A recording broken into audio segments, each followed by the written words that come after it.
Tá no ar mais um Café com Nescau e hoje eu recebo um cara que é meu amigo, hoje posso dizer meu amigo, um cara que faz parte da minha vida hoje, da minha trajetória, fã de família, lá de Magé, foi vereador, vice-prefeito, deputado estadual e vai contar um pouquinho da história de Magé, da vida dele e da Baixada para nós. E aí, Ivano, tudo bem?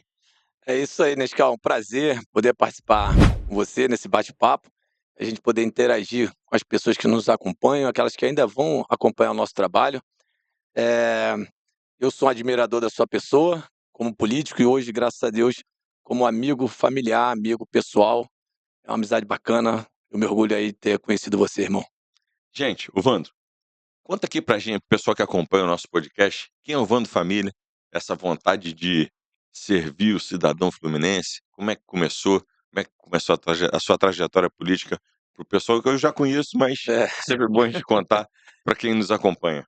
na verdade, Nescau, eu, quando garoto, nunca tive o sonho de ser político, nem policial. Na verdade, eu queria ser jogador de futebol, mas infelizmente, perna de pau, Eu também, Vando. não deu pra gente chegar naquilo que a gente queria e Deus colocou a gente nesse caminho, né. Fiz o concurso para a Polícia Militar, em seguida tive convite de algumas pessoas, por sempre estar interagindo no meio da comunidade, das pessoas, enfim. E aceitei o convite, fui candidato a vereador em 2012, conseguimos ganhar pela primeira vez, mesmo sem nenhum cunho político familiar.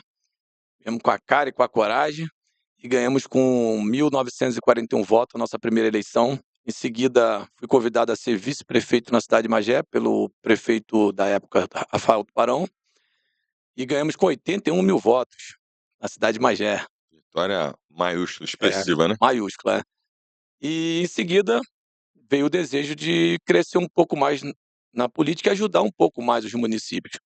O vice-prefeito é um cargo que você está ali para ser o banco de reserva, se é verdade. E a gente teve esse desafio de lançar o nosso nome para deputado estadual, o qual tive o prazer de estar na mesma coligação que Vossa Ganhamos a Excelência, eleição junto. e ganhamos junto aquela eleição, um mandato difícil, muito difícil, ao qual você sabe disso, em meio a uma pandemia que parou o planeta. E primeira vez como deputado, no meio de uma pandemia, se reinventar ali é complicado, mas a gente conseguiu fazer com excelência. Em seguida, lançamos de novo o nome, infelizmente não chegamos. E atualmente lançamos o nome do meu filho, Lucas Família, é vereador na cidade de Magé. Deixar um abraço aqui pro Lucas, está fazendo um grande trabalho na cidade de Magé. Eu costumo dizer que o Lucas é a evolução da espécie. Garoto bom, trabalhador, parabéns, É Lucas, o aí pelo Vando seu trabalho. melhorado, né? É um bando melhorar. Mas, irmão, me diz, você tem experiências em esferas diferentes, né? Você foi vereador, foi vice-prefeito, deputado estadual. E que parte dessa caminhada mais te ensinou sobre servir o público, servir o povo? O parlamento, ele me ensinou um pouco mais. Eu tive o desprazer, como vereador da cidade de Magé, de participar de uma CPI onde o prefeito foi cassado. Mas a função do vereador, acho que a maior arma que qualquer parlamentar tem é a fiscalização. Naquele momento, a gente precisava fazer aquele trabalho com seriedade, porque o povo elegeu para que a gente pudesse ser o representante dele, e a gente teve esse desprazer de caçar um prefeito. E o vereador, para mim, o parlamentar, eu tive uma experiência melhor do que no executivo, porque executivo, como eu te disse, vice-prefeito, a gente só faz alguma coisa se o atual prefeito te der a oportunidade de trabalho. Então, como vereador, a gente teve um contato mais próximo com a população, a gente pôde conhecer bairro por bairros, pessoas por pessoas, enfim, a gente pôde atuar bastante e foi muito gratificante. E eu me apaixonei pelo parlamento. Depois vim para ser candidato a deputado e pretendo ser pré-candidato a deputado estadual ano que vem. Acho assim que ainda tem muita história, né? Ainda tem muita coisa para ajudar o nosso estado e acaba ajudando o nosso estado, a gente acaba ajudando o Brasil como um todo. E o Vando, o que te motivava e ainda motiva a continuar acreditando na política, mesmo com tantos desafios? Acho que a política ela é uma coisa do bem, cara. Eu sempre digo isso nos meus discursos, nos meus bate-papos com as pessoas. A política é necessário no nosso país, no nosso estado, nos municípios. infelizmente, criminalizaram a política por conta de alguns políticos. E cabe a nós agora, buscar um caminho, um mecanismo que a população possa de novo ter confiança nos políticos. Porque a verdade é, nem todos os políticos são como a imprensa coloca ou como o Ministério Público colocam, né. Existe sim, pô, você é prova disso, eu vejo o teu trabalho todo dia, saindo de manhã, sabe, sem ter, assim, a certeza do horário de voltar para casa. É onde você está na rua e você pode ser abordado pelas pessoas e você consegue conversar, bater o papo, explicar às pessoas o que realmente faz um político. Então a política, ela é boa sim, necessário para a população e cabe a nós, que amamos a política, que amamos o nosso maior patrimônio, que são as pessoas, reinventar um caminho para que a população possa se sentir mais segurança nos políticos. Eu costumo dizer que a gente faz política todo dia, o dia todo, né. Tem gente que faz política do bem, outros não, e acho que a população ela sabe discernir isso, né, Vana, ela sabe, discernir quem trabalha em prol da população, quem não trabalha, e a melhor coisa que tem é que a gente pode renovar, pode mudar. Você tem esse direito de oxigenar a política de 4 em 4 anos. Quem é bom fica, quem não é, a política mesmo vai se tratando de tirar. E você falou uma coisa muito importante, né, essa coisa de CPI ter que tratar de tirar o mandato dos outros é muito ruim. Ruim. É uma parte que não é boa do nosso trabalho. Eu sempre acredito que quem colocou é quem tem que tirar, É o povo. que é o povo, mas faz parte e a gente tem que tirar esse aprendizado, porque está ali no na Constituição, que é um dos nossos afazeres, a gente não pode correr nem do que é bom, não, a gente não corre do que é bom e também não pode correr do que é ruim, né. Durante seu mandato na LERJ, Vando, quais os projetos que você destaca que foram mais importantes para a população? Eu, como sou sargento da Polícia Militar, ô Nescau, você tem conhecimento disso, a minha atuação ela sempre foi mais firme na segurança pública. E um dos projetos, assim, da segurança pública que eu me orgulho muito foi a identificação facial que a gente conseguiu colocar nos meios de transporte, rodoviária, trens, barcas. O indivíduo cometia um crime, está com mandado de prisão, ele ficava passeando na cidade aí, andando de barcas, pegando trem normalmente, indo ao estádio de futebol, assistir seu time jogar bola, achando que podia ser um ser humano comum sem ter Sem que o o Estado estivesse tomando conta dele, sem né, que ele pudesse sofrer ali nenhum tipo de situação, né. da lei.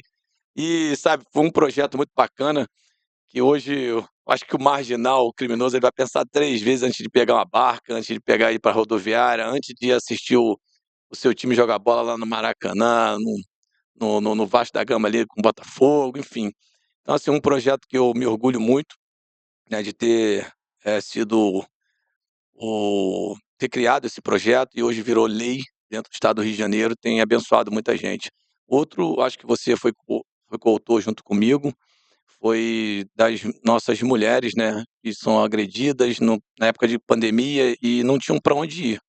Naquele período difícil da pandemia, que o mundo parou, e a gente conseguiu fazer aquele projeto que todos os hotéis, casa de repouso, enfim, tinham a obrigação Hostel.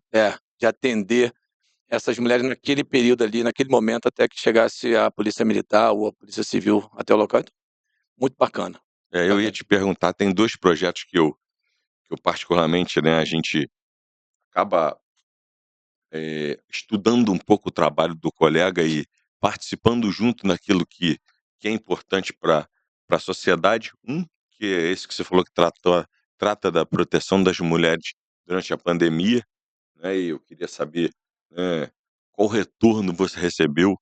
Porque, assim, a gente fala e parece isso é igual ensinar, né, mano, tem que falar todo dia. A gente para proteger as mulheres, além de falar, ensinar, a gente precisa praticar, ensinar Isso aos aí, nossos filhos, aos nossos netos, e é uma pauta que a gente vai ter que voltar nela para sempre, porque tem coisa que é inadmissível, uma das coisas que são inadmissíveis na nossa visão é a violência contra a mulher, com certeza. né. Então esse eu acho que é um projeto bem bacana, e eu queria que você falasse um pouquinho, do retorno. Nós tivemos na semana passada, juntos com uma moça que agora me fugiu o nome, mas você vai me ajudar a lembrar, que faz um trabalho, também na defesa das mulheres, lá no Egídio, partido, isso. eh, Eliane, Eliane. E eu acho que também isso é um retorno um pouco do teu projeto é isso aí. que trouxe a Eliane pra próximo de você. Não, hoje, graças a Deus, o Nescau, as nossas mulheres, elas estão cada dia mais acolhidas, né. Hoje existem muitos e muitos projetos positivos. A Patrulha Maria da Penha é um avanço muito grande. Eu tive o prazer, como você também, de levar para alguns municípios, e aonde essa patrulha ela fica 24 horas só para atender, as mulheres dos municípios, e foi um avanço muito grande para a cidade de Magé, Guapimirim, no teu caso Petrópolis, Teresópolis, nossa Baixada Fluminense, que infelizmente os homens acham que pode tudo e podem passar despercebidos sem ter qualquer tipo de punição. Isso tem mudado, graças a Deus, e a gente acredita que a gente ainda vai avançar muito. Eliane é uma mulher guerreira que tem, trabalhado muito em cima disso e, por incrível que pareça, né, palavras dela, dentro das igrejas, onde tem A fala dela é muito é, impactante, né, mano? você que É assim, uma fala que faz você repensar todo dia, né, no papel importante que nós temos. e o Que tamanho que esse ato tem em todas as esferas, né, Nescau.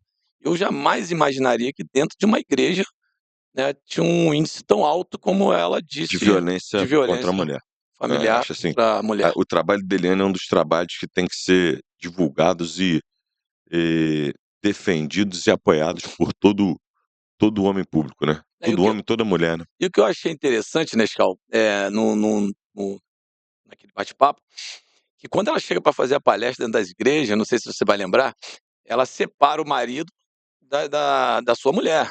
E eu perguntei a ela assim: "Mas por que que você faz isso?". Ela falou: "Porque às vezes o marido está sentado do lado da mulher e quando ela faz algumas perguntas, o cara aperta a mão da mulher mesmo para que ela fique quieta, ou seja, já começa a coagir a mulher dentro da igreja, Já começa com violência psicológica dentro da já dentro igreja. da igreja. E física, aperta a mão dela, ela se sente ali coagida, com medo, né, então uma das coisas que ela aprendeu a fazer é separar ali a mulher do marido, para que a mulher pudesse ter um Chamar a pouco mais. Eliane aqui para fazer um podcast Pô, com a gente. bacana, Chamar a Eliane bacana, para muito convidar a Eliane, bacana. ver se ela quer fazer um podcast com a gente, até para nós podermos divulgar, e acho que é a maior veículo, né, de aprendizado, a gente colocar todo tipo de informação para as pessoas, e eu vou chamar a Eliane para poder fazer um podcast com a gente, Ótimo, perfeito. né. Você também tem um outro projeto, mano, que eu acho que é outro projeto que eu acho bem interessante, eu queria que você falasse um pouco dele para nós aqui, né. O maior inimigo de quem quer empreender é a burocracia, É, né. E você tem um projeto para facilitar a vida do pequeno empreendedor. Então, explica um pouquinho para nós aí. é, a importância da política e dos bons políticos, porque hoje, tu imagina, eu tenho batido muito em relação a isso, ô Nescau, o nosso país ele cobra muito impostos, e altíssimo. E o pequeno empresário já é difícil você fazer um empreendimento, ou juntar a tua economia e você montar uma empresa, com esse desafio dos impostos, com o desafio de saber se aquilo vai dar certo ou vai dar errado, porque você está entrando no negócio com a cara e com a coragem, e a gente precisa ter incentivo do governo, dos municípios, do estado, e eu acho que é importante, o município acolher quem quer realmente sabe, colocar o seu dinheiro à prova, quer realmente investir dentro da cidade. E a gente trabalha em cima de incentivos fiscais, de áreas, né, liberada para quem realmente quer empreender dentro da cidade, quer colocar o seu dinheiro na cidade, vai gerar emprego, vai fomentar a economia. Então é importante que os prefeitos, que os vereadores, que os deputados, que os governadores, principalmente o governo federal, pense com carinho nesse setor. É verdade.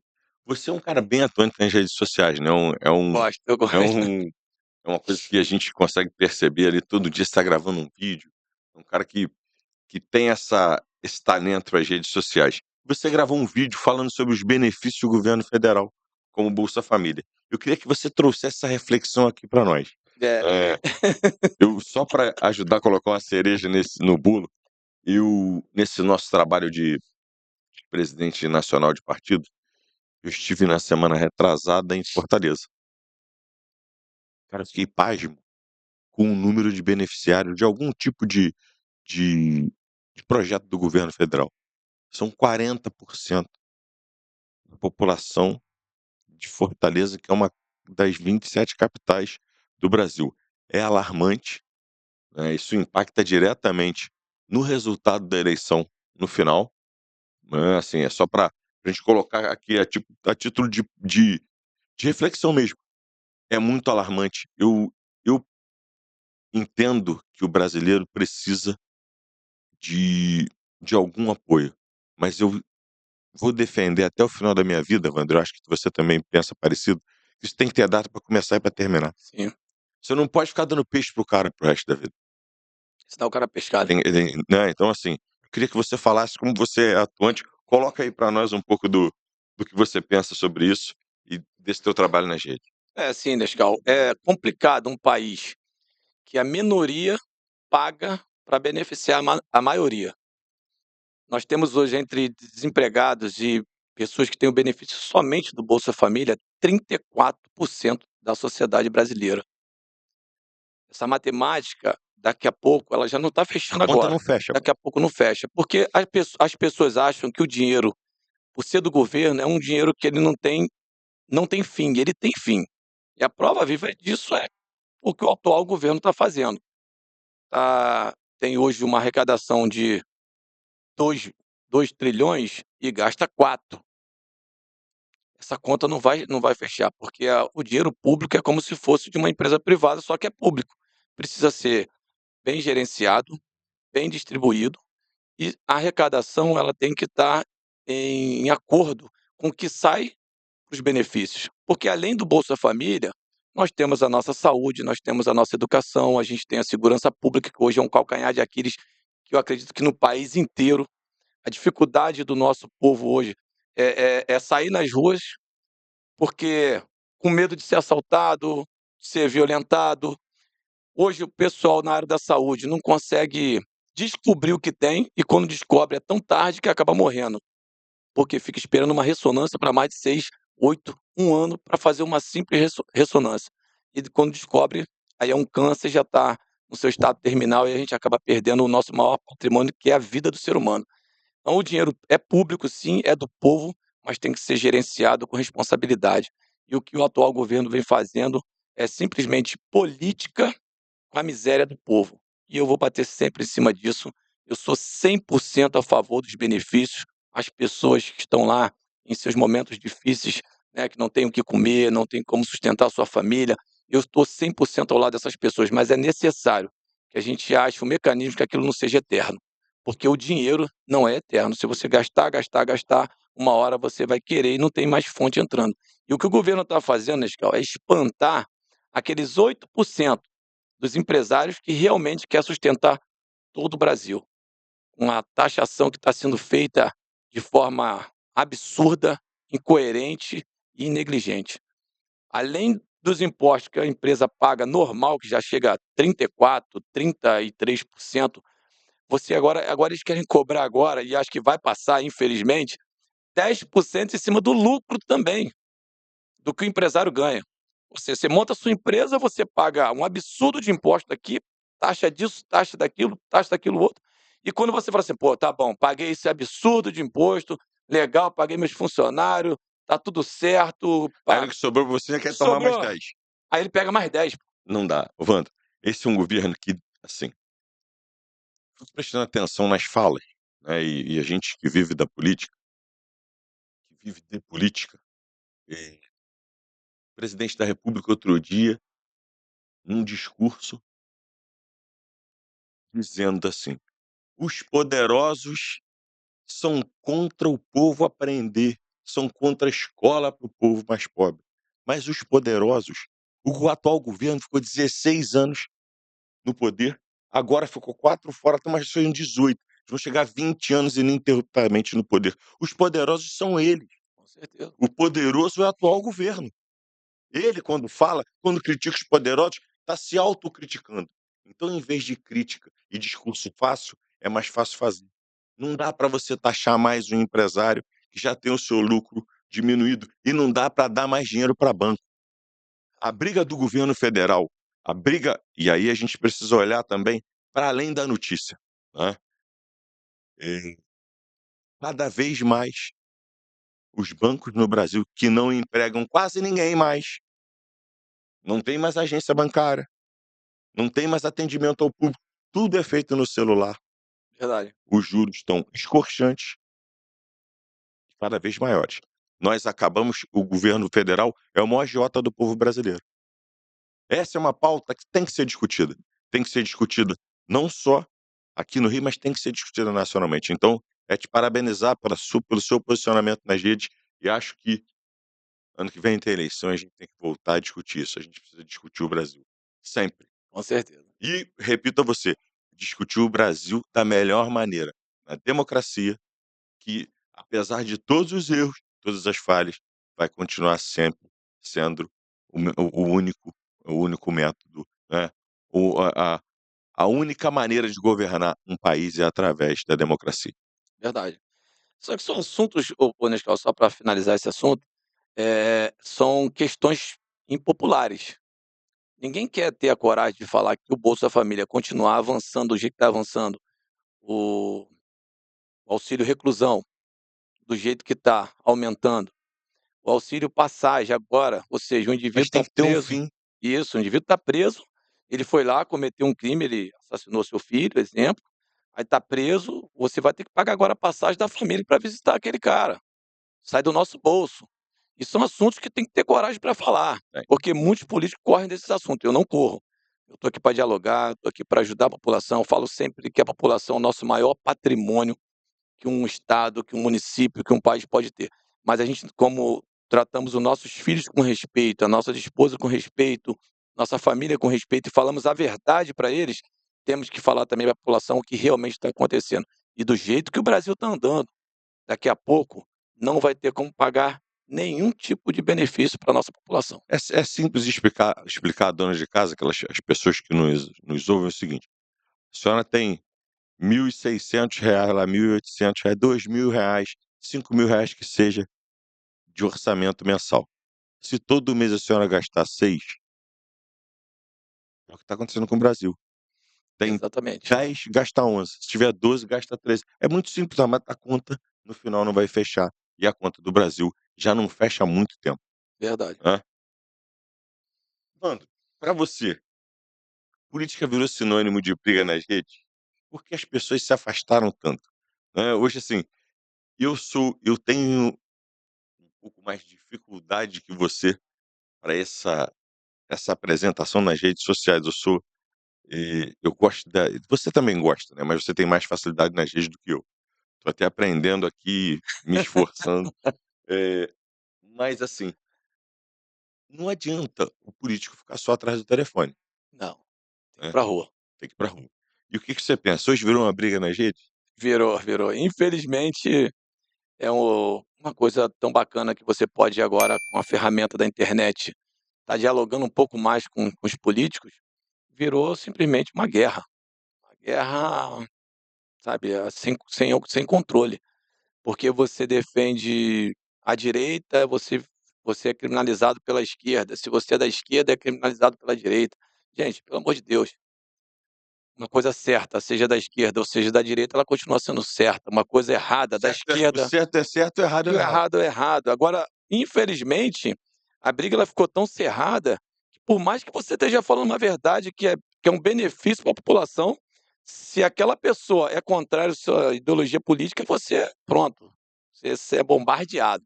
Eu tinha uma eu tenho uma grande amiga, eu não vou falar o nome, mas só a experiência, e eu coloquei lá umas coisas que eu entendo que é errado, principalmente essa taxação absurda do governo federal, e ela é esquerda, petista doente, né. E ela foi lá na minha rede e botou: "Ah, bom, é o teu que tá andando de jet ski, que" aí eu botou lá, eu falei: "Que isso, mas eu não estou falando do teu presidente, não estou falando do meu presidente, estou falando de um assunto específico, e a gente é amigo, você não precisa me agredir, assim, nas redes sociais", sabe por quê? Porque o carinho que eu tenho por você não tem direita e não tem esquerda que vai acabar. Agora a gente pode sim ter um pensamento diferente, e a gente pode dialogar, e você pode até me convencer que o seu pensamento pode estar certo e o meu está errado, mas da forma que você abordou minha rede social, poxa, que isso. Aí falei para ela assim: "Faz o que a gente sempre fez, frita esse camarãozinho aí, abre uma cerveja geladinha Gelado. que eu vou ir tomar uma cerveja contigo, a gente bate esse papo sem agressão". Aí ela foi lá: "Não, vou tirar o comentário, desculpa, tal".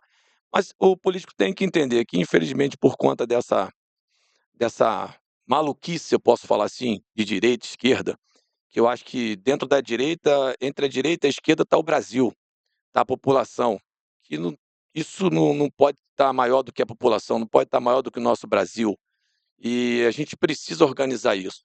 Eu não sou aqui extrema direita, sou totalmente contrário a algumas coisas também que algumas pessoas da direita fazem, falam, né? É um discurso de ódio, sou totalmente contra. Eu sou a favor do diálogo, do bate-papo, sabe, do convencimento, das provas. Então, assim, eu acho que realmente, ô Nescau, a gente precisa levar uma linha diferente para o nosso povo, porque o caminho de briga de um lado e briga do outro, quem vai sair perdendo é a população. Nós somos a favor das pautas que fazem o Brasil crescer, ponto. Exatamente. E você acha que dá para recuperar o interesse da população na política? Esse estigma sobre a política tem volta? Tem sim, né, senhor. A prova viva disso é o que a gente está fazendo hoje. Nós estamos aqui ganhando tempo, falando sobre política, e várias pessoas vão participar do que a gente acabou aqui de comentar, de dialogar, e eu tenho certeza que esse é o melhor caminho. O diálogo, olho no olho, as pautas positivas que vão realmente beneficiar o país e vai beneficiar não só essa geração, mas gerações futuras, porque a gente precisa preparar o terreno para as gerações futuras. A gente vai passar, como tudo passa na vida, nós também vamos passar pela política e vamos passar por essa vida. E quem passar pela política tem que fazer um bom trabalho e apresentar um trabalho, não momentâneo, mas um trabalho que realmente vai deixar um legado para as futuras gerações. E você acha que qual o papel do político nessa reconexão? Ouvir mais? Comunicar melhor? Qual é o nosso papel? O que você pensa do papel do político nessa reconexão aí com o povo? Primeiro, Nescau, é ter paciência, porque o momento pede paciência, e buscar conhecimento. Infelizmente, nós temos visto alguns políticos, contando mentira nas redes sociais e em alguns discursos, em algumas reuniões. O povo quer ouvir a verdade, o povo quer um político realmente paciente, e o caminho que eu entendo para que a gente possa restabelecer a credibilidade é você falar diretamente com a população, não fugir da população, ter paciência, porque realmente a internet ela joga uma verdade e 1000 mentiras todos os dias nas redes sociais. Isso tem atrapalhado muito. Então, eu entendo que nós, como políticos, temos que ter paciência, temos que ter direcionamento, temos que buscar conhecimento para quando a gente for falar com a população, a gente passar não só a verdade, mas passar também conhecimento para o nosso povo. É. O que é para você fazer política de verdade? Sem extremismos e sem discurso vazio. Política de verdade, ô Nescau, para mim, é conhecer a dificuldade do povo. Muita gente faz política, como você bem disse, atrás de um telefone ou dentro da sua sala, no seu apartamento de luxo, e política de verdade é você ir para a rua. É você entender a dificuldade que um chefe de família está passando, é você saber a dificuldade de cada município desse estado do Rio de Janeiro, onde realmente tem emprego, onde não tem empregos, onde a dificuldade está batendo na porta todo dia.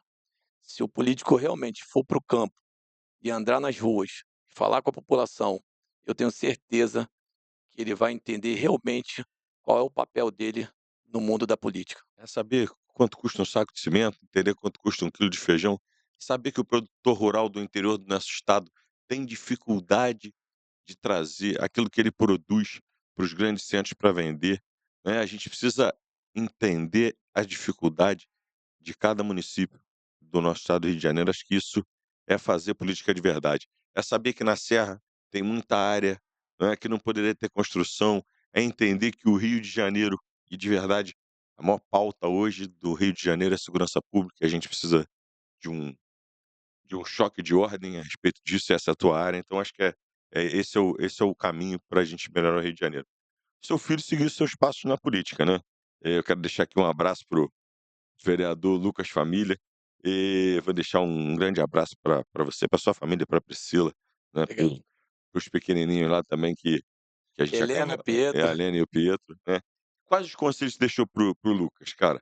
E que conselhos você deixaria para quem quer entrar na política, que o Lucas tem aí 1 ano e pouco de mandato, vai fazer 2 anos, e que conselhos você deixaria para as pessoas que têm medo de entrar, né, pela desconfiança, pela rejeição? Quais os conselhos você deixaria, igual você fez com seu filho? Eu sempre conversei com o Lucas antes e eu perguntei a ele se é isso realmente que ele quer para a vida dele. Porque ser político é um desafio muito grande, Nescau. Ser político no Brasil ou em qualquer lugar, eu acredito que é um desafio muito grande. Eu falava com É uma ele vocação, é, Wander, assim, é uma vocação que a gente precisa, e ela vai passando, né. Se eu te interrompi, que é uma outra coisa que eu gosto de falar, assim, cara, as pessoas têm um preconceito que é só com quem é político, né. sim, O filho de jogador de futebol pode ser jogador de futebol. O filho do médico pode ser médico. O filho do juiz pode ser juiz.